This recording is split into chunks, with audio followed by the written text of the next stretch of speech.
देखा है आपको, इसमें दिया हुआ है an experiment the students were asked to prepare a 10% solution of sugar in water. Ramesh dissolve 10 gram of sugar in 100 gram of water while Sarita prepared it by dissolving 10 gram of sugar in water to make 100 gram of the solution. तो यहाँ पर prepaid लिखा, prepaid है, यहाँ prepaid आ जाएगा. तो आपको निकालना है are the two concentration of the same, are the two solutions of the same concentration, और सेकंड दे रखा है compare the mass percentage of the two solutions. तो ये क्वेश्चंस आपका इंग्लिश मीडियम में दिया है और हिंदी मीडियम में इस क्वेश्चंस को इस तरह से दिया गया है कि एक प्रयोग में विद्यार्थियों को 10%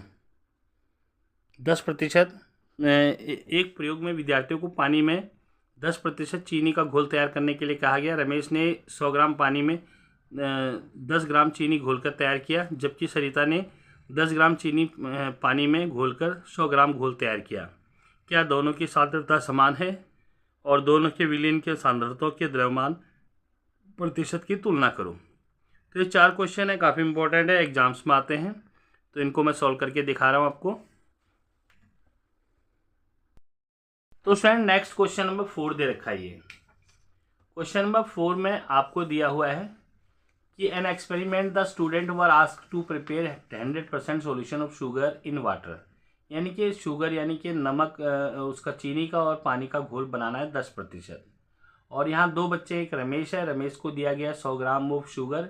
रमेश ने क्या किया कि रमेश डिजॉल्व किया 100 gram of sugar in 100 gram of water. तो इसका परसेंट निकालना है. सरिता ने क्या किया, prepared by it dissolving 10 gram of sugar in water to make 100 gram of the solution. तो यह केस 2 बनेंगे. केस फर्स्ट बनेगा आपका, यानी कि रमेश ने क्या किया, ये रमेश का है. रमेश ने क्या किया, रमेश के पास था mass of solute, mass of solute 10 ग्राम था, और उसने मास ऑफ सॉल्वेंट क्या था, उसने 100 ग्राम पानी में मिलाया. तो ये हो गया आपका मास ऑफ सॉल्वेंट 100 ग्राम. इसका मास परसेंट निकाल दीजिए, यानी कि मास percent of solution.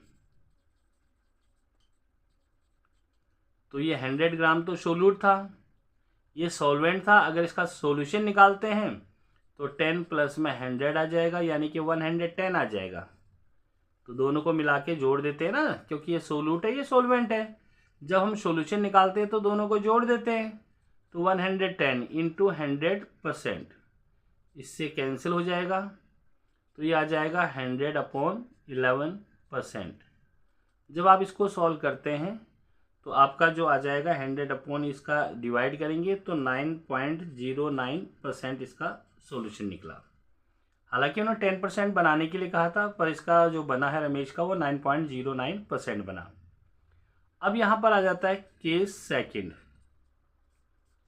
Case second के अंदर क्या है, सरिता है, ये है सरिता. तो सरिता को भी ऐसी सॉल्यूशन बनाने के लिए कहा है. तो इसका मास जो था वो 10 ग्राम है, mass of solute 10 gram, mass of solute ये 10 ग्राम है.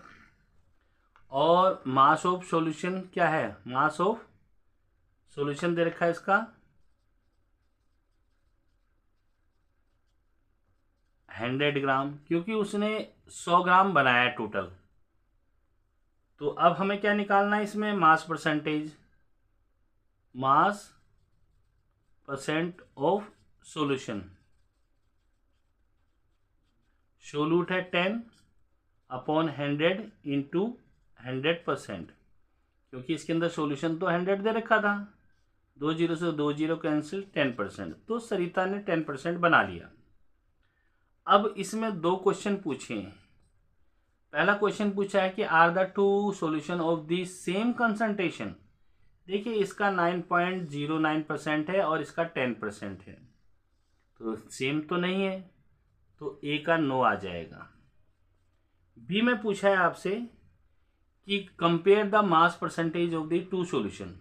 जब कंपेयर करते हैं तो ज़्यादा वाले में से कम वाले को माइनस कर देते हैं, तो यहाँ पर 10% माइनस 9.09% इक्वल टू, तो इसका जो आंसर आ जाएगा वो 0.91% आ गया।